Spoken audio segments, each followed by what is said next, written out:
किं न भवते प्रकरोति भस्म सर्वासुरा नरसु यत्प्रहणोऽसि सहस्रम् लोकान् प्रयान्ति रिपवोऽपि सहस्रपूताम् एत्थं मतिर्भवति ते स्वपिते साध्वी खड्गप्रभानिकरविस्फुरणैस्तथोग्रे शूलाग्रकान्तिनिवेहेन दृशोऽसुराणाम्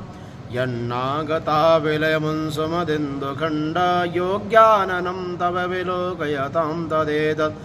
दुरवृत्तवृत्तशमनं तव देवशीलं रूपं तथैतदविचिन्तमतुल्यमन्ये वीरं च हन्त्रहृतदेव पराक्रमाणां वैरेष्वपि प्रकटिते वदया त्वयेत्थम् केनोपमा भवतु ते सपराक्रमस्य रूपं च शत्रुव्यकारितिहार कुत्र चित्ते कृपा समरनिष्ठुरता च दृष्टा त्वय्येव